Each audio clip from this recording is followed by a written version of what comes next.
The biggest question that people have right now is the market crashing? Is now a good time to buy? And quite frankly, when you get advice from a mortgage professional or a real estate agent, you might feel like their advice is biased because let's just be real, they get paid when they help somebody buy or sell.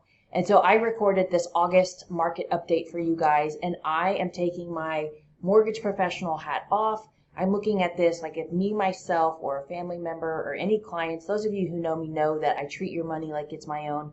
I really just wanted to do a deep dive analysis on really important data facts so that we can answer this question. I'm not answering it emotionally. I'm not answering it to make mortgage people look better. I'm just strictly looking at the facts and the data and determining is now a good time to buy or should you stay put.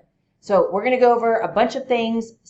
Hang in there, but it's going to be a good one. So the first thing I want to do is talk a little bit about these headlines and mortgage interest rates. It is such a roller coaster. I know you guys know that. But this is this morning. It's August 8th. This is what happened last week. And so those of you who follow me know that we're looking at the mortgage bond market. This is not the interest rates. These are mortgage bonds.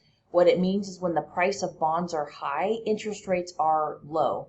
And so that's why as a mortgage professional, we monitor how's the demand for mortgage bonds because that dictates what's going on with rates. And just to give you perspective, last week on Tuesday, we saw this really red, long, it's called a candlestick, decrease in the price of bonds. So rates shot up, then they recovered a little bit, not all the way, but they recovered a little bit, and then they shot back down.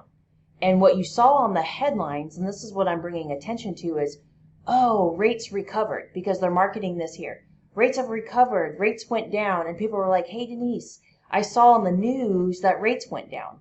Well, they did, but compared to what? They went down compared to this correction. And so the headlines right now is really tough. Oftentimes they're behind the curve. And I just want you guys to know that I post this on my website every single week so that you can follow along and just know here is when the line is down and rates were high. Then they come up and we recovered a little bit, but this is the roller coaster we had last week. In fact, if I expand this out over the last 3 months, the last 2 years, this is where the line was, and this is where we are today. So 2 years ago, we were here. This is when rates were in the high twos. In the middle of last year, this line creeped down a little bit, and that's when rates got above 3%. But here's where we are today. Now, rates have recovered since mid-June, but if we locked your interest rate in any time before mid-June, you're better off than where we are today. And so this is really the most accurate picture when you're trying to follow along with interest rates is how are the mortgage bonds performing. Just know you can reach out to me anytime and that I do post this on my website. This is my favorite chart. It looks at interest rates by the decades. Y'all know I keep this one in front at all times because I just want you guys to be aware that the last decade was kind of an anomaly. In the 70s, our average rates were 8.6. Then in the 80s, 12.7, 90s, 8. In the 2000s, it was 6.29. Right now, we're hovering in the fives. Depends on your FICO score as to where in the fives, but we're in the fives. And the biggest question is are we ever going to see rates get this low again? You know, economists say no because they said that last decade we were keeping them artificially low. To be frank, no economist has the answer to that. If they did, they'd be on their own island because they'd be filthy rich. It's still a big question mark to me. It's too early, obviously, to predict, but rates are in the fives, which are lower than what we've seen in the prior decade, so I feel like that's a win for home buyers. Now let's get to some of the juicy stuff. Our housing market update. We are starting to see more price reductions, and I want to go into more detail about that. I want you to caution you on year-over-year analytics solely because in 2020 and in 2021, we had more real estate sales than ever. And so in 2022, we're going to be doing a lot of year-over-year analysis. And that, no matter like what you're looking at, is going to be down. Are home sales down compared to last year? Probably. Well, because we had record-breaking years the last 2 years. But just because it's down doesn't mean that the market is crashing. And that's really what I want to point out. And I'm going to show you some comparisons prior to 2020 and 2021, just so we stay realistic with the data. And then I'm going to answer the question, should you wait to buy? So let's jump into some just statistics. If we look at closed sales, here's where we are today. So this is August 2022. Total sales is right up here. If we compare it to where we were in 2021 or 2020, here's where home sales were. So compared to where we were in 2021 and 2020, we are down. But here's the important indicator, is this here is basically right in line with where we were in 2019, and it's above where we were in 18 and 17. So compared to the two hottest markets, we're down, but I'd say that we're still in a pretty healthy spot when it comes to closed sales. And so the next chart I like to look at is inventory, because inventory, whenever we're looking at, as a home buyer, should I wait to buy or not? What you're really asking is, do we think home prices are going to go down? And so by waiting a year, it makes sense to wait because I'm going to save money. Well, that's really based on supply and demand, and inventory plays a role in that. And if we look at inventory, here's where we are today, here's where we were in 2021, and here's where we were in 2020 and 2019. So what this is telling us is that inventory is still super, super low.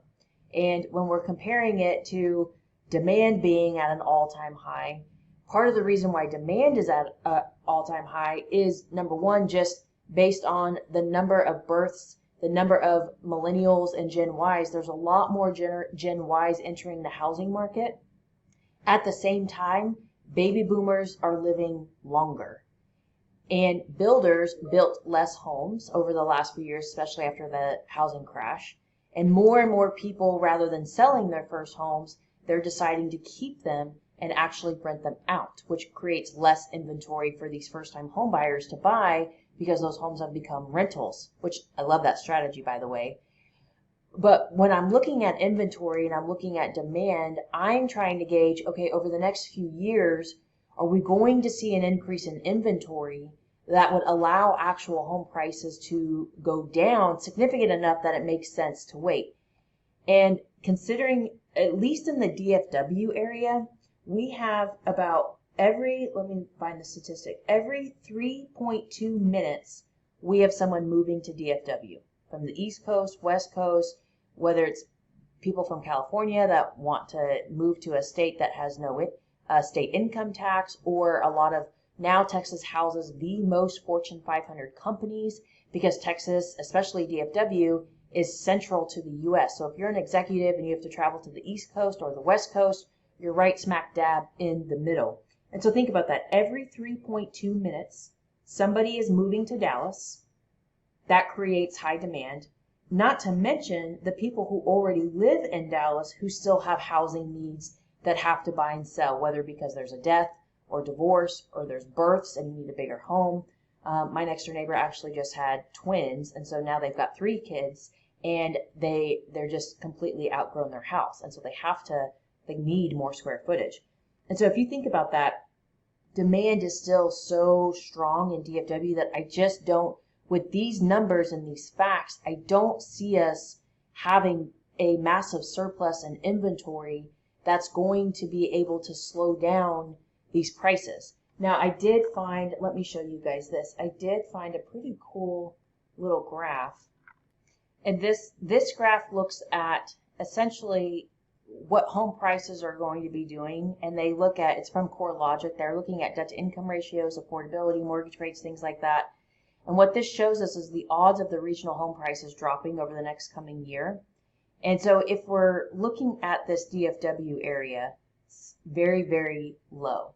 What's interesting though, we start to see this salmon and red color, and it's really quite coastal, which is interesting. I don't really know why that is. But if we're specifically looking at Texas, the Mortgage Nerd Group is also licensed in Florida and Colorado, but it just seems to me that it doesn't seem like the actual values are going to drop. Home prices dropping is different. What that means is the homes that are listed for sale, let's say if you walk outside and the homes that are actually listed for sale right now are typically from sellers who purchased anywhere from 4, 5, 6, 7, 8 years ago. and they've seen how great the market's been over the last 2 years. So let's say they bought their home for 400,000. They want to get super aggressive and they're like, oh, I could sell this for 550 because we're coming off of a really hot market. They list the house for 550 because they think that the demand is still as strong as it was at the beginning of the year, and it has cooled off because of interest rates. But we basically went from like 120 degrees outside to 100 degrees out still hot as hell. But demand has slowed a little bit, so these sellers now are experiencing a little bit of shock because they're like, oh, well, maybe I can't list it at 550. Maybe I have to list it at 500. Does that mean that they're selling for less than what they bought it for and it's some sort of crash? Absolutely not. It just means that they can't make as much of a profit as they thought that they could because the increased interest rates is doing what we want and slowing the market now down. And I know some of you home buyers are like, ugh, great, my interest rate's higher. But let me tell you, when the market was as hot as it was at the beginning of the year, you had to offer, at least in this area, like 6 figures over list price in cash, full appraisal waiver, just to get your offer accepted. You are far better off taking a 5.5% rate than having to come up with that significant amount of cash just to compete. So I know it sounds crappy that rates have gone up and everybody wants the lowest rate possible. It's actually working to your favor if you're a home buyer in this market. And as you guys all know, if rates go down, especially for us, we offer all of our clients a 0 out-of-pocket refinance. You can stay in the same term. So let's say you bought and in 2 years the rates went down. You're not stuck like, Chuck, we'll lower your rate for you. But that just gives you perspective on, especially with this heat map of supply and demand and really what we're seeing. How are we going to get inventory? A lot of people did also think that the government allowing these forbearances and people being able to skip their mortgage payment, that would be doomsday and these people would, foreclose, and it just, we're almost out of all these forbearances and we didn't see it happen. So the best thing I thought to do was, let's do a summary. If you were to buy in 2022 and you were to buy at a 550,000 price point, 5.5% interest rate, your total mortgage payment with taxes and insurance, just assuming a 20% down. You don't have to put 20% down. I just did it for this analysis. Your mortgage payment would be about $3,873. And so what I did is, on the most conservative appreciation growth of 4%, and keep in mind, the economists are predicting way more than that in the DFW area. They're predicting, last year it was at 29%. That's so insane. I'm using a 4%, guys. Last year was 29. We'll probably be closer to 9 or 10. But I used 4%. That same house 4 years later is now going to cost you $616, and that mortgage payment's going to jump up to $4,338. And to me, this is why someone like Dave Ramsey, which I don't necessarily love all of his advice, but what I will say, he is the most conservative debt manager out there. He thinks all debt is bad. I disagree with that, but he thinks that he is the most conservative approach when it comes to debt. And he came on record and said, if you are thinking about buying in the next 5 years, then you should buy now rather than later. And everybody was like, but Dave, why? It seems crazy to buy right now. And this is why, because he's saying that although the market's going from 120 degrees outside to 100 degrees, home values are still appreciating. And if they only appreciate a conservative amount of 4%, then it's going to cost you more money to wait, a lot more money, especially if you're renting right now, because rent prices, if you've seen the forecast on those, that makes me want to vomit. The rent prices are going to be going up even faster because they're gouging on basically a shortage in real estate. There's a shortage in the number of roofs over people's heads. They cannot build apartment complexes fast enough. So in my opinion, if you're thinking of buying or selling, it's really going to come down to, first and foremost, what do your ratios look like? What do your finances look like? What does your debt look like? Because just because homes continue to appreciate, you still have to look at, is it affordable for you right now? But with the way that the market's headed, interest rates, the predicted appreciation, if you're asking me, I would say yes, now is still a good time. So of course, if you guys have any questions when it comes to housing, buying or selling, renting, finance, feel free to pick up the phone, give me a call. Make sure you hit subscribe. Until next month, stay tuned.